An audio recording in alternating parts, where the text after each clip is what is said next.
I'm Dr. Cheryl, and welcome to Wake Up with Dr. Cheryl, Wealth Transformation. Our show is raising the awareness and consciousness in the relationship with wealth and applying unconditional love. Always remember that your present situation is not your final destination. The best is yet to come. Zig Ziglar. I'd like to start with a little joke. A new business was opening, and one of the owner's friends wanted to send him flowers for the occasion. They arrived at the new business site, and the owner read the card. Rest in peace. The owner was angry and called the florist to complain. After he had told the florist of the obvious mistake and how angry he was, the florist replied, "Sir, I'm really sorry for the mistake, but rather than getting angry, you should imagine this. Somewhere there is a funeral taking place today, and they have flowers with the note saying, 'Congratulations on your new location.'" Our guest this evening is Will Tuttle. We are focusing on the wealth of consciousness tonight in our show. Dr. Will Tuttle, visionary educator, has presented widely throughout North America and worldwide. A vegan since 1980, he is the author of the #1 best-selling book, The World Peace Diet, and is a recipient of the Courage of Conscious Award and the Empty Cages Award. He is the editor of a newly released book, Circles of Compassion, Connecting Issues of Justice. Devoted to cultural healing and awakening, he is a Dharma master in the Zen tradition, and his doctorate degree from the University of California, Berkeley, focused on educating intuition and altruism in adults. He has taught college courses in creativity, humanities, mythology, religion, and philosophy. He is also a composer and a concert pianist with 8 CD albums of original piano music.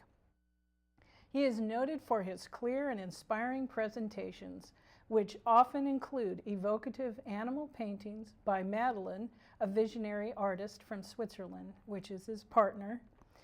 You can see www.worldpeacediet.org for more details.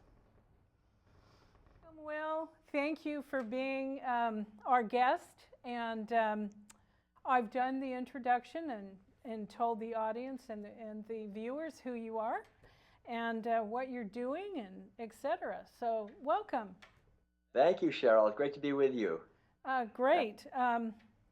Yeah, one of the other members that actually does a show occasionally was the one that told me about you and thought it would be a good idea because I think you're kind of maybe ahead of your times a little bit in your passion and your purpose for what you're doing with this World Peace Diet. So thanks. I think that's a good way to say it. Mm-hmm. Yeah. So tell us a little bit about yourself. I mean, where you're from originally and how you got into this. Great. Yeah. Okay. So I was born and raised in Concord, Massachusetts, back in the 1950s, and pretty much stayed most of my life in the early years on the East Coast.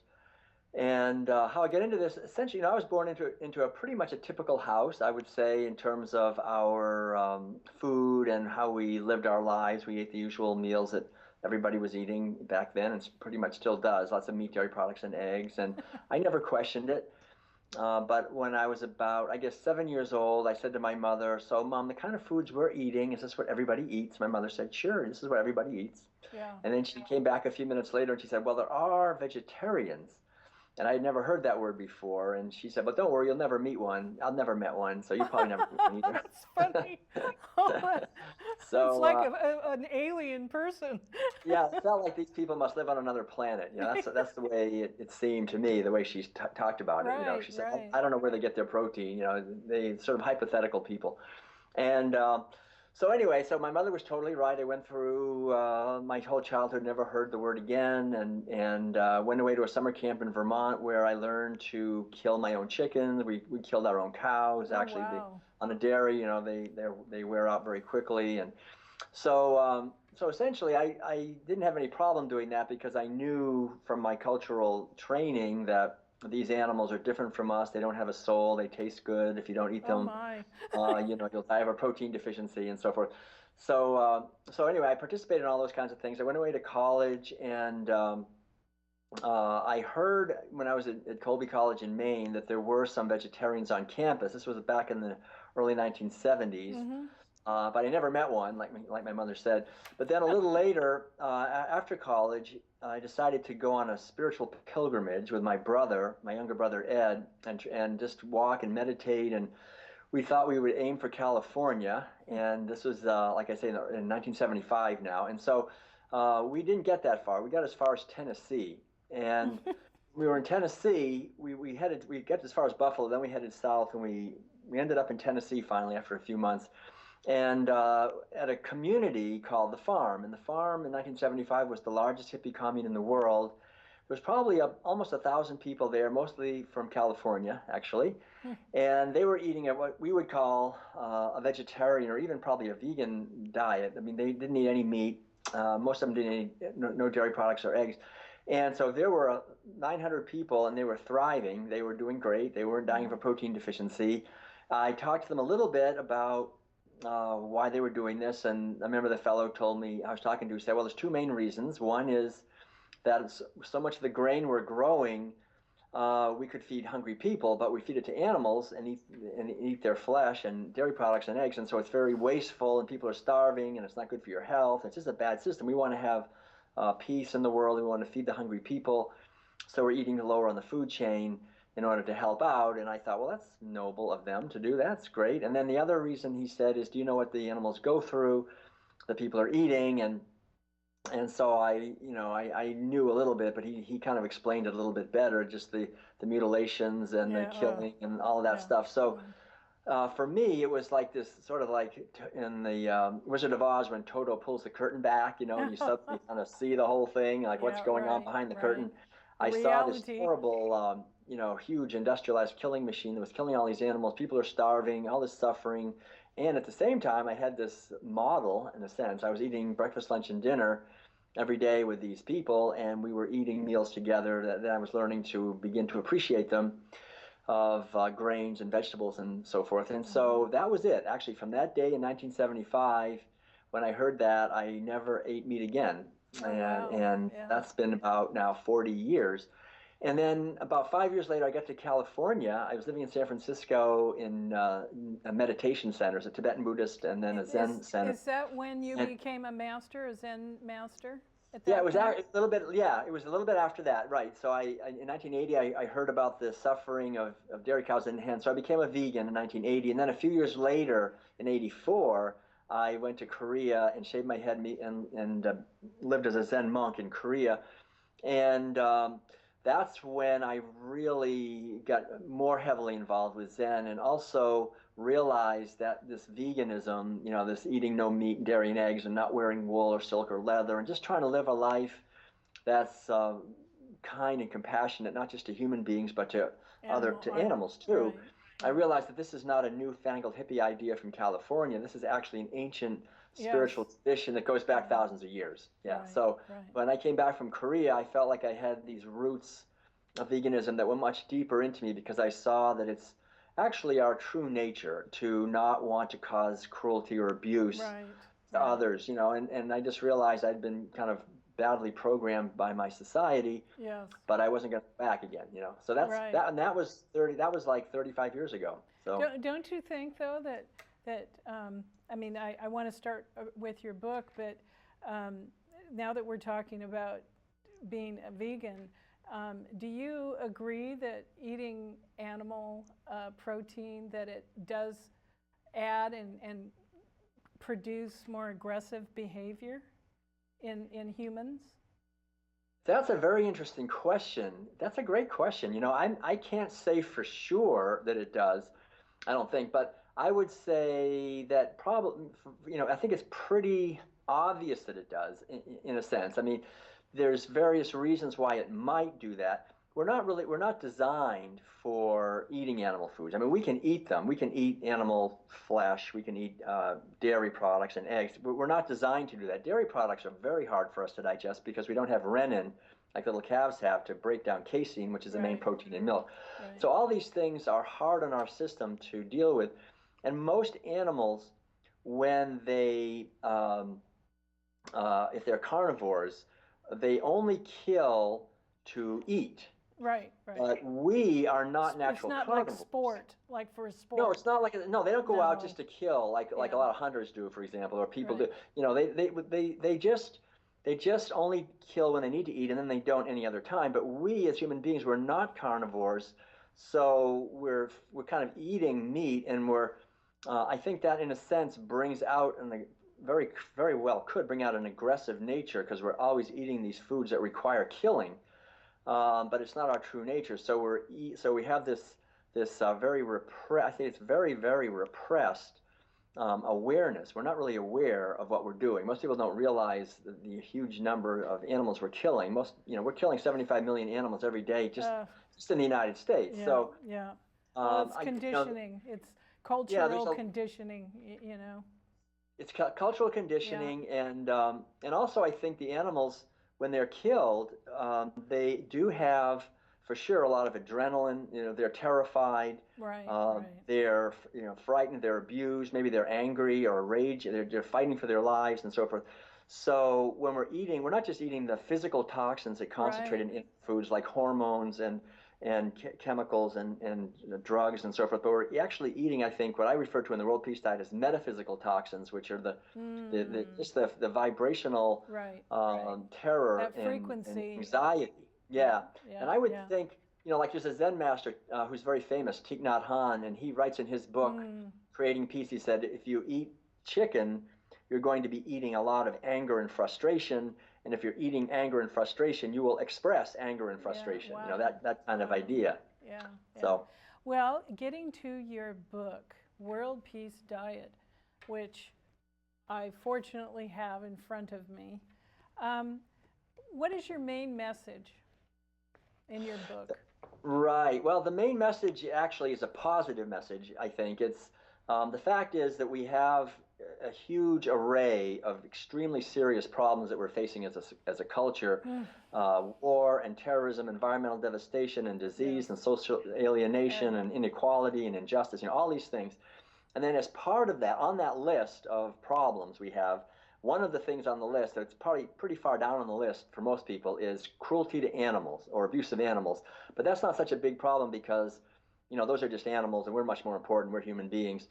And the basic idea in the World Peace Diet is to take that abuse of animals and instead of having it down on the list as not very important, to put it right at the very top of the list and say it's the most important thing. It's the most devastating thing. First of all, because in the sheer amount of suffering, it is the biggest thing we're doing. I mean, we're horribly mutilating and hyper-confining billions of animals. I mean, that is by far the greatest suffering on this planet by far that we're causing.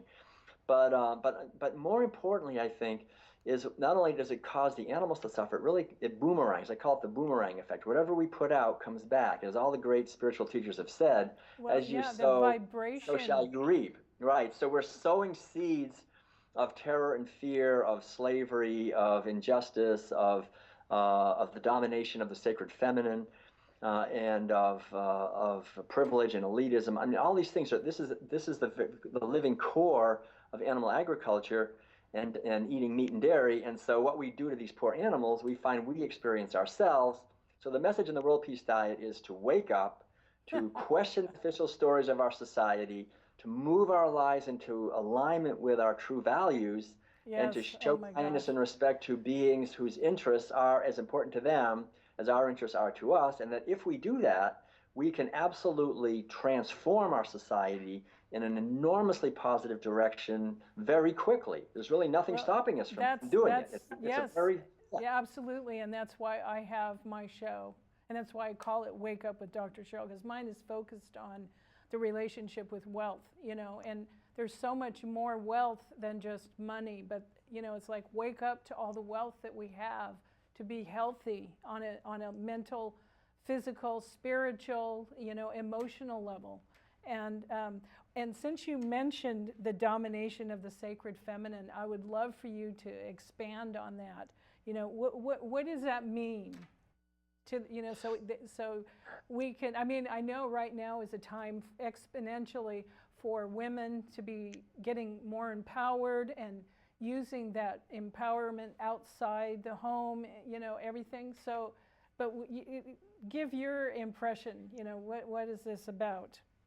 And especially when it comes to food. Right. Okay. So it's a big question.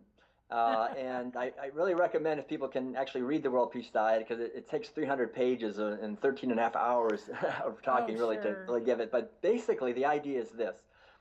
Animal agriculture arose about 8 or 10,000 years ago in the Eastern Mediterranean as part of a whole revolution in our culture of patriarchy, basically of Right. men rising up and a certain wealthy elite accumulating capital. Capita is the old Latin word for head, as in head of sheep and goats and cattle. So wild animals like wild sheep and wild goats became gradually property. So they were enslaved. And when this happened, gradually men began to look at these female cows and sheep and goats as mere breeders that they could manipulate, and this fascination with bloodlines and this accumulation of wealth in the form of property that you accumulate in terms of slaves, of slave animals. They invented two institutions that had never been on this planet before that followed right behind this. It took a few thousand years, but they invented war. There had never been war before. The ancient Sanskrit word gavya literally means the desire for more cows. That's the word for war. And so they would see somebody else that had a lot of cows and they would go and try to take them. And of course, there'd be a big fight. And so this is the beginning of war for wealth, for domination, for power. Yeah. Whoever lost the war, not only would the animals become the property of the victors, but the human beings would become the property of the victors. And so we had the beginning of slavery. Whatever we do to animals, we eventually do to other human beings. Women became the property of the men.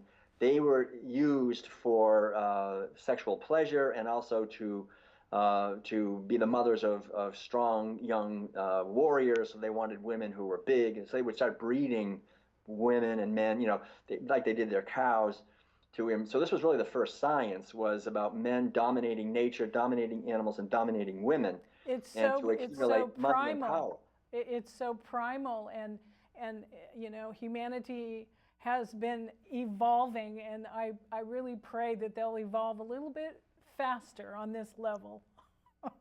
So right. Well, I think the good news is that in a sense, this is a very recent phenomenon. This only goes back say at the most 10,000 years, and so before that we see a very different kind of humanity. It seems like when you go back, especially with a lot of now that women are becoming anthropologists and studying things, we see that there was tens of thousands of years where people did not have war, where there was partnership between men and women. It was only with the arising of eating meat and dairy that war and the domination of women and domination of animals and ownership of other living beings as property began. So that really is a demonstration of how it outwardly comes out in humans, and just what you said.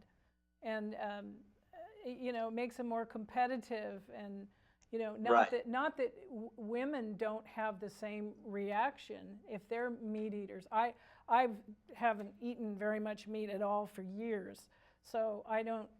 I'm aware of what you're saying, and I'm not a total purist because I do eat eggs, but. It does make a difference. I know it does. On a spiritual level. Right. Well, see, that's the thing. What the point I make one of the points I make in the World Peace Diet is that as this culture evolved, we had to develop the capacity to harm animals, and it wasn't just It wasn't just human beings dominating animals. It was really specifically men dominating female animals, and impregnating them against their will and stealing their babies. And so it was sexual violence. Animal agriculture is sexual violence against animals on a massive scale.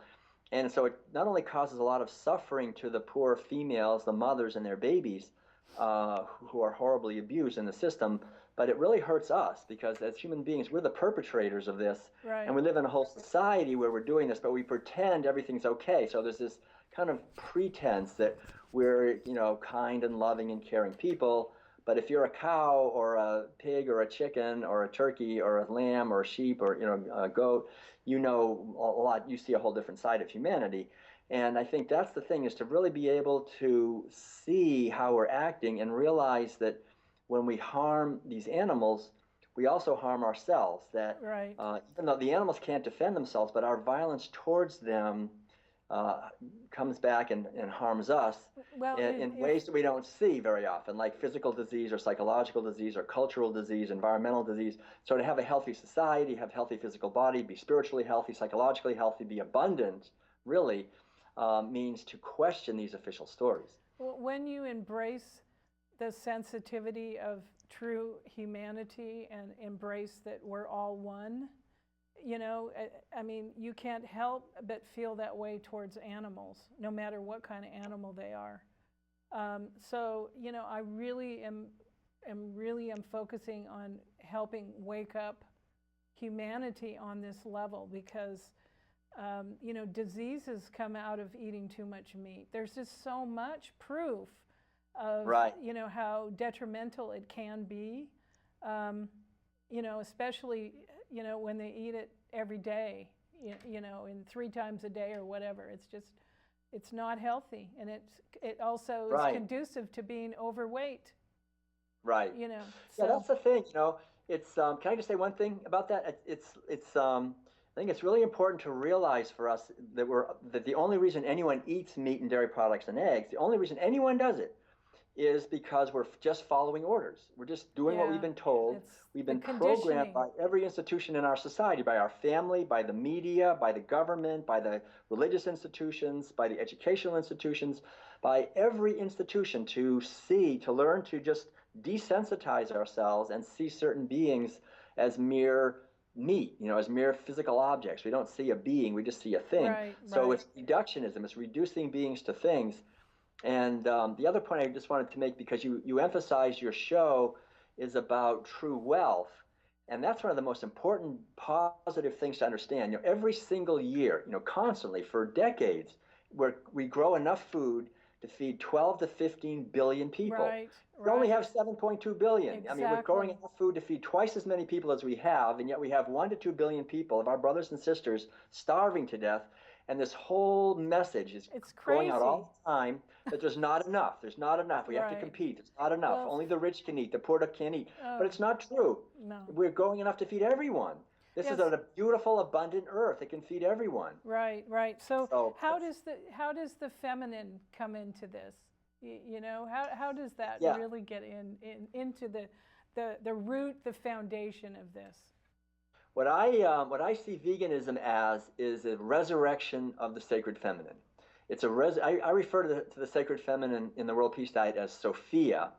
And Sophia is, as everyone probably knows, is the ancient Greek goddess of wisdom. Mm-hmm. We get the word philosophy, love of wisdom. Sophia is wisdom, and this is the wisdom that's within everyone, within men and women. I think women especially have this wisdom. It's the wisdom that yearns to care for and protect the family, the earth, nature, the environment, our children. It's this basic wisdom. It's the foundation of a healthy society. But that wisdom, if we're raised in a society where as little children we're forced to participate in rituals where we reduce beings to things, where we harden our hearts, where we learn to stay shallow and not look deeply, not listen deeply, not feel deeply, not think deeply, just not to really think. We see a piece of bacon, we say, it would be very strange for someone eating bacon at the breakfast table to say, wow, this bacon is good. I wonder what she was like. People don't ever say that because this is just bacon. It's not a thing. So we're taught in our society to stay shallow and just pretend that we don't know anything. And so that makes us easily controllable. It makes us easily manipulated to believe whatever the authority figures tell us, whatever the corporations and large financial institutions want us to believe. So I think, this is really, the sacred feminine is what rises up and looks deeply and says, I want to protect the earth and the rainforest and the oceans and the children. And preserve, And preserve life. Yes. And that's what I think. So that sacred feminine's been repressed in us by the mealtime rituals of eating meat and dairy. But I Right. think as we grow and question these things spiritually, then we can be part of a positive change. Right. So the passion that you're just talking about and the truth and what the knowledge that you're sharing, is this what really motivated you to write the book? Yeah, exactly. Because I realized actually, people have talked for a long time about the fact that there's these three main reasons that eating animal foods is not a good idea. One is it's not good for your health. Another is it's not good for the environment. And the third one is it's not good for the animals who suffer so much. But in my experience and research, both the outer research I did at UC Berkeley when I got my PhD Mm-hmm. and the inner research I did in meditation, Right. basically, I realized that those three things are important, but those are just the tip of the iceberg. If you look at the spiritual dimension, Oh my the goodness. sociological and Yes. psychological and cultural and historical and anthropological, Yes. I mean, Yes. it's so huge Yes. when you see this. And then when we understand that, I think then we can begin to realize why we have so many problems as a society that we're not, and as individuals, that we're not able to solve. Like Einstein said, we have to go to a higher level to solve Oh, them. absolutely. That So, higher level is questioning the food. right, right. So, oh gosh, how can we do that? I mean, I wish we could do this faster in our society so we'd have peace. I mean, that's so important because, I mean, it all starts within your own self and it starts within your own family, dynamic. But what do you have anything that you can say about maybe how we could do this, more impactful? I mean, I know you're out there talking about it. I'm trying to help with the wealth relationship, and not have the power mongers and the greed and et cetera, that the lack of true values. That's where I'm coming from. I mean, that's just a little bit of it, but it's all part of it. It's all part of it. So, how can we really make more of an impact? Right. Just keep You doing it, know, right? Keep yeah, talking. Keep. it's the thing is, I think the thing is, I think we are having an impact. Um, there's a couple of, there's a couple of things to understand. I mean, this has got 10,000 years of inertia. It's been rolling on for 10,000 Right. years. People have Okay. been owning animals as property and eating them. And we have whole institutions that are in place. The large agricultural Oh my corporations, goodness. the large Yes. fast food corporations, the large pharmaceutical industry, the chemical industry. These are the industries that have the largest advertising budgets. My Right. father Ugh. owned a whole chain of newspapers, and I grew up learning that if you own media, you do not want to run any news that makes your advertisers unhappy. Oh, it's all So manipulated. yeah, so the news is manipulated. We're all manipulated. The way just being raised in the society, these large organizations do not want people to know. And the irony is the people themselves, most people who are eating meat and dairy also do not want to know because we want to think that everything's okay. We don't want to think that we're part of the problem if and we and eat meat and dairy. So there's eating meat big, so we, so eating meat is there's big expensive. obstacles. Pardon me? It's expensive. Eating Yes. meat, and especially when you get organic, farm grown, it's expensive. It's like, Yes, and it's actually would be a lot more expensive if we, if me as a vegan, I mean, our taxes subsidize the meat and dairy industry enormously. oh gosh. It would be a lot more expensive. But I think to answer your question, the most effective way to bring this message to the world, I think, really is for each one of us to make an effort to understand this and then to find our own unique creative contribution we can make to bringing the message. It's really a grassroots revolution. Yes, It's it not is. it's not going to be a top-down thing. It's going to have to really start at the grassroots, kind of like this, just talking to each other Right, and right. sharing on the internet and local groups and doing some media that we can do to help people just be aware of these things. And I think one of the most important things is just to understand that if we're eating meat and dairy ourselves, then it's not our own free choice. We've been somewhat manipulated into it, and it's not in our best interest. It's not in our best interest for our physical health, our psychological health, or our spiritual health, or our cultural health, and certainly not for the environment. It's devastating to the environment. And so for all those reasons, we can make an effort to really understand what's going on and do some research. And there's a lot of good information on the internet. The problem is, of course, also there's huge amount of money in people continuing to eat meat and dairy, and so Oh, there's a lot of bogus studies and a lot of things. But the basic idea is uh, we all know in our bones that if we cause suffering to others, it's going to come back to us. So Absolutely. the more we Karma. live our lives, that's the great wealth. You know, we're talking about the greatest Yes, wealth. The greatest wealth we can ever have is kindness and compassion. absolutely. If I'm living a life of kindness and compassion and caring for others, it comes back 1,000 ways. I'm happier. People are smiling. I'm grateful for my every day. I'm doing something that I can do to help the world. There's no greater riches. There's no greater success than someone living their life to try to help others and bless the world with their own unique gifts. That's real success. It's not about accumulating things. We don't bring anything with us when we leave here, and we're not here that long. We're only here for a few years. So while we're here, the whole idea is to understand that we came to a planet that's in a crisis. Really, it's in a Well, big problem. right now And we're in more of a crisis that we've ever been in. But right, this is also a great opportunity. What's happening? It's a great opportunity, and I exactly. just will stay Yeah. positive and keep praying for the evolution of humanity to be able to have peace. And there's more than enough for everybody, Right, as far as wealth goes. So right. what did you mean? What do you mean by the benevolent revolution? Revolution. Yeah, it's essentially this whole thing. What another word for veganism is love, or kindness, or benevolence, or goodwill, or caring, or joy and freedom. I mean, these are all words that basically are pointing in the same direction, that are to our true nature. And so, what we're talking about with veganism is an evolution or a revolution in a sense that, just going to another level based on kindness and love and Hmm. radical inclusion, saying I'm going to include all living beings within the sphere of my kindness and compassion and caring, and that when I live my life from that standpoint, I have become a change. I've become a revolution of one person, Yeah, and right, each right. one of us can become a revolution of one person. And when we do that, we contribute. We kind of support each other and nurture each other, and we help bring about a positive change. And I don't know how it's all going to look, but I do feel it's pretty obvious actually that, like Gandhi said, there can never be any positive social change without positive individual change. Oh, well, So it starts here, it all and then we starts go forth. inside. Yes, it always starts inside, Right. from each and then I look at that because I've worked years on myself to turn myself inside out so I can be healthy inside, and that is, balance of spirituality and emotional, mental, and physical. And when you're there, life is so much easier, even when the challenges happen. And Right. Yeah.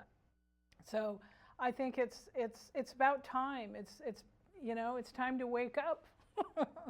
you know. Exactly.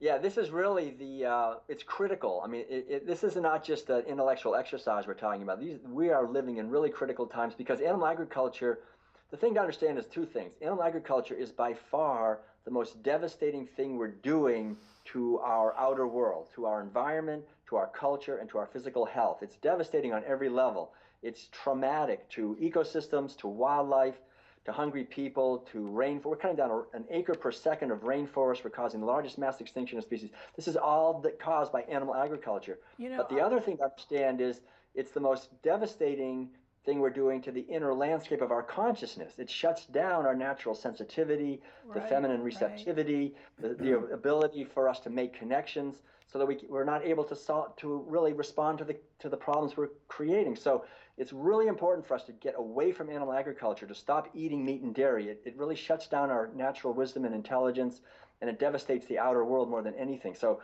there's no greater gift we can move toward than to a world peace way of living, a way of One, living that's based on love and kindness for everyone. one fact that I have recently been aware of through Cowspiracy is how it takes 600 gallons of water to produce, from the beginning to the end, to produce one hamburger.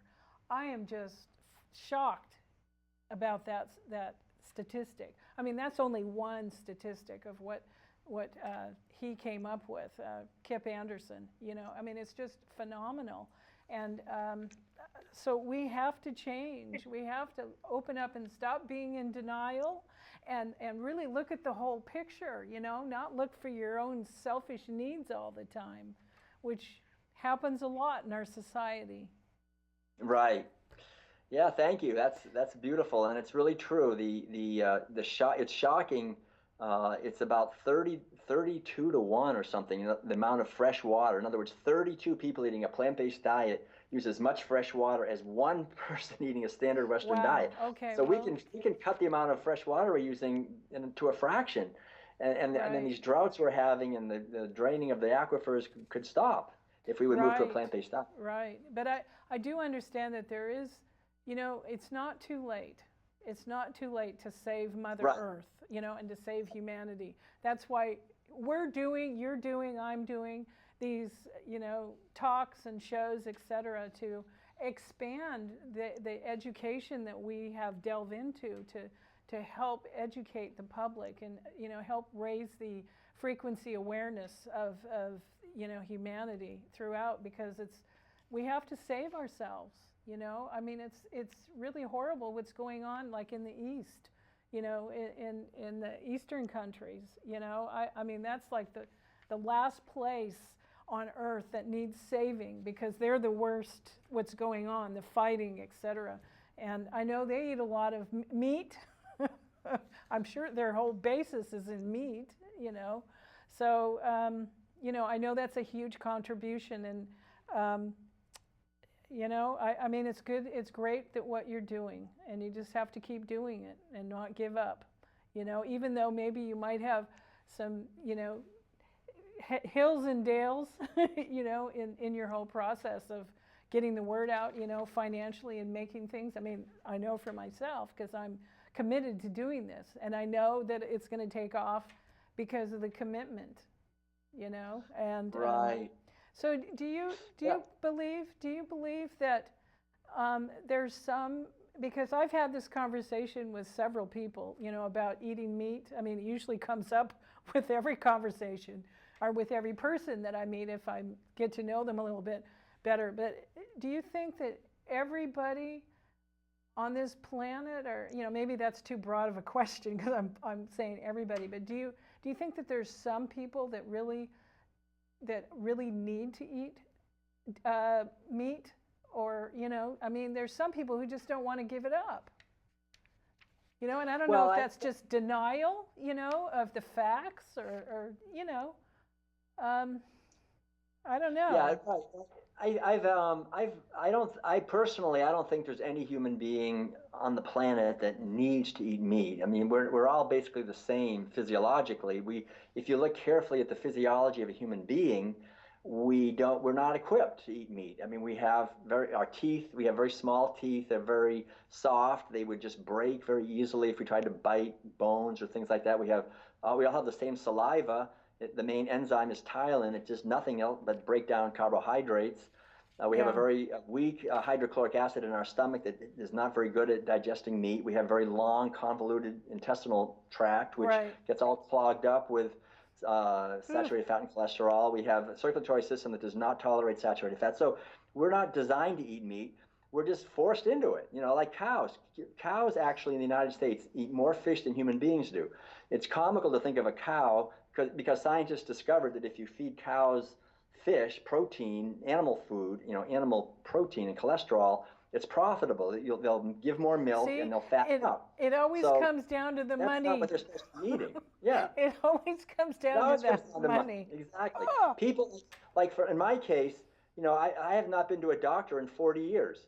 The medical industry has not made a penny on us, on my wife or I, in 40 years. My mother is 86 years old. She's a vegan. She's the only one in her community of old people that's not taking pharmaceutical drugs. Oh, wow. I mean, if everybody was living like us, they wouldn't be making all these billions of dollars on drugs and surgeries and everything else. So we have to realize, if we want to we can be healthy. There's nothing stopping us. We're supposed to eat the way we're designed to be eating. It's just awareness and consciousness and positive, about it. Positive, like you said too. Yeah, it's awareness. I bet your mother has been emotionally and mentally also, she's probably healed and she's aware, because I do know of an elder that, has had a lot of heartache and so forth, and she was a macrobiotic practitioner, and she's on a bunch of drugs, and we've talked about her just stopping the drugs, and I don't think she's quite ready to do it, but she's never eaten meat, ever. And I know sometimes she filters in dairy products, but not that often. And it's just sad because she's not that healthy, and I don't know what to do. Well, I think health is really a complex subject, but in general, if we eat the way we're designed to, and that means really totally plant-based, because if we just eat, even if we eat a little bit of dairy and fish and so forth, and we're sensitive to it, that can cause a lot of problems.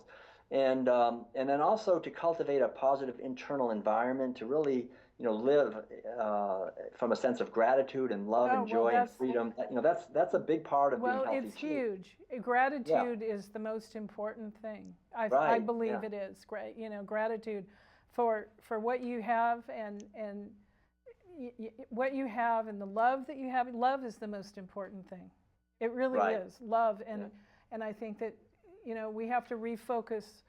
As you said, the vegan is also love, but love in your relationships. Love yourself unconditionally. I talk about that on my show. Love yourself unconditionally. Some people don't even know what that means.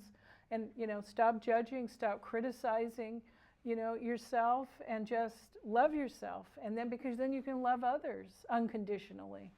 So that to me is the most important thing for humanity to survive. Yeah, I really agree with that, and I would also add that it's, I think, very difficult for any human being to love themselves if they're eating meat and dairy, because if I'm eating meat and dairy, I'm just paying someone to stab animals, to rape animals, to harm them, and we don't feel good about ourselves. There's no way. We have to shut ourselves down. We have to. When you put it in that context, oh my God, it's like, how can you eat an animal? Period. When you say that. Right. Period. We can't really respect ourselves if we don't respect others, and we can't eat meat and respect the animal, because we just reduce them. When we reduce an animal to a thing, we reduce ourselves to a thing, and we become an object. We become a commodity that we have to sell on the market. So that's the great problem. The reason we're happy is we turn ourselves into commodities that we sell, like we eat, like the meat that we're eating. We turn animals into commodities. So the whole idea is to develop a way of seeing where we see the sacred in all life, and address that and act in that way. And that spiritual awareness. And we have love. Yeah, the spiritual awareness that, that's outside your skin. It's everything, because spirituality is everywhere. Some people resist God, but spirit, divine, whatever you want to call it, universe, it's everything. We're all, and if we could all get there, life would be so much easier, and when the conflicts happen, because that's part of life, is having challenges, then you can deal with them a little bit faster, and it's like, because when you have that trust of the universe, then it's all going to be fine. Even when you go through that hard part and you're not quite sure, but then if you get into your spirituality, then it's all going to be great. It'll end up good. It always ends. Everything happens for the best and for a reason. So sure. And this is all part of it. With eating. That's how we nurture everything in ourselves. Right. Yeah, and it's good to remember, I think, that anthropologists understand this too, that the primary way that any culture transmits its values from generation to generation is through rituals, and the main ritual in any society is food, the meals that they're sharing together.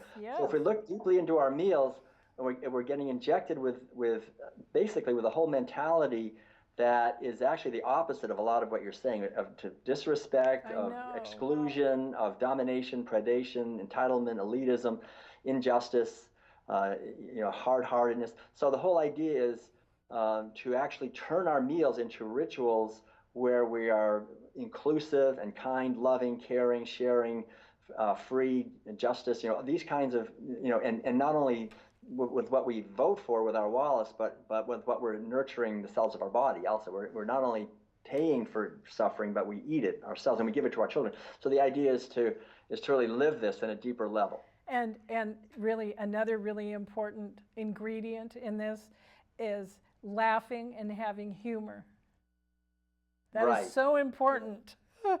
You know, it really is, because that releases the good chemicals, you know, and so we have to keep a sense of humor about this, you know, and maybe. Right. I think, yeah, absolutely. I mean, there's no humor in the suffering of animals, but there is humor when we look at the joy and the celebratory. You know, animals, if you look into nature, animals are just absolutely celebrating. And I see enormous joy and happiness in animals and in human beings in our true nature. Right. That's for sure. Yeah. Right. So, well, let's see. Is there anything else that you'd like to share? Well, I just want to thank you for having this kind of openness and really, I think I don't know if the courage is the right word, but just being willing to look deeply into those places where most people really are afraid to look. Most people are afraid to actually open up and look behind the curtain. And I want to thank everyone who's listening and watching to us for in a similar way, for being able to look at, because this is really the greatest taboo in our society. There's no greater taboo than looking into our food, because that's where the greatest violence is, but it's also where the greatest healing can happen. Yes, absolutely. In our society. Absolutely. And I think when people can really look at their spirituality within themselves, you know, honoring that sacred place in themselves, when they do that with love, then they can look at those other, you know, like the way we eat too. I mean, it's all one, yes, but it's like, you know, well, I guess what it takes in our society is all of the, you know, heart attacks and all the diseases that are happening.